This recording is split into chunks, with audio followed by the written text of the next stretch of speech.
It's been a long time since we've seen Jajamaru. He was the star of Jalico's first big hit on the Famicom.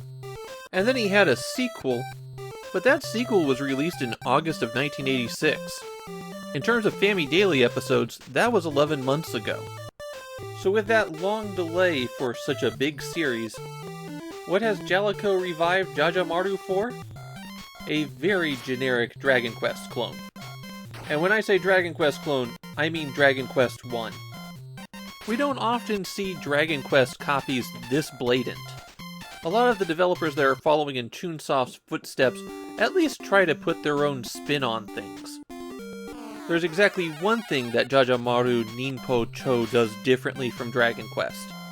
And then after that, well, it's going to be difficult for me to not add "just like Dragon Quest" to any sentence where I'm describing the game. The unique feature of Jajamaru Ninpou Chou is that it's not one RPG. It's 3 short RPGs, and you pick which one you want to play when you start the game. There's a 4th quest, but you have to complete the other 3 before you do that one. I took quest 1 since that seemed to be the logical place to start. The story there is that monsters have begun appearing, and so Jajamaru goes out to fight them. I probably should have taken quest 2 or 3, because those let you start out with Sakura, the princess that you rescued in the previous 2 Jajamaru games. Naturally, she's your party's healer. She's also the only other party member that you can get.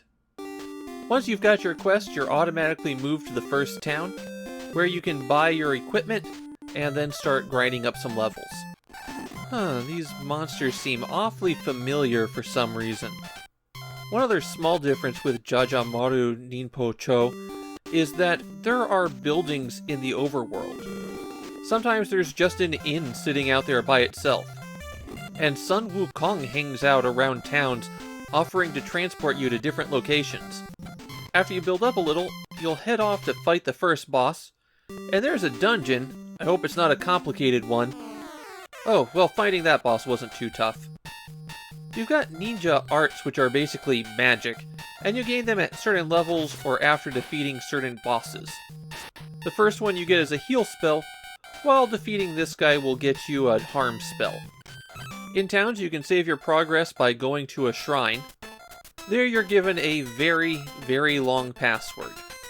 That's also where you go if you need to revive Sakura. At the second town, you find out about a bridge builder who will help you out if you can give him a present. Take it to him and he'll give you a bridge that you can place down over 1 square of water. On the far side of that river is where you encounter the first real dungeon. And that's as far as I got. While you level up pretty quickly in Jajamaru Ninpou Chou, you still need to do quite a bit of grinding to make your way through. And that just takes up time. The combat system is exactly what you'd expect. Fight, skills, items, run, and defend. And as you're walking around the world, you hit the B button to bring up a menu of actions.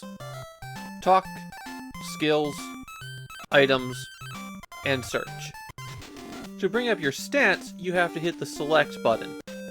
The encounter rate in this game is abnormally high. I know it's a cliche for 8-bit RPGs, but this one really is high. At one point I had 5 encounters in 6 steps. But it's also kind of streaky, since after something like that, you might not have an encounter for a long time. Something to watch out for are chests dropped by enemies. If you open them, then another enemy may pop out, and whatever enemy is the last enemy you defeat determines how much experience and gold you get. So if you defeated the rare metallic enemy that gives you a lot of experience when it's defeated, and then you open the chest it drops and a regular enemy pops out, then the high experience is overridden. I'm desperately trying to come up with anything else to say about Jajamaru Ninpou Chou, but there's really nothing else to the gameplay. It's very light, very shallow. At the time of its release, it seems to have done very well. Or at least you can't swing a dead cat without hitting a copy. These days, it's barely even remembered. If it wasn't for a recent Jajamaru collection on the Switch, I doubt I would have found anyone talking about it. The few people who do remember the game seem to just note it as a lesser Famicom RPG. The most notable thing about Jajamaru Ninpou Chou is that it's kind of the leading edge of a wave of Jajamaru games from Jalico. They let their ninja sit around for a few years, but now that they're making games, there's going to be a lot of them. Jalico even explored the possibility of releasing this game in the US. A prototype called Taro's Quest has surfaced, but it's not really fully functional.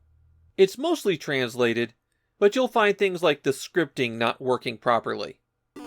As for the Famicom version, it's utterly forgettable. By this time next week, I'm not even going to remember that I made this video.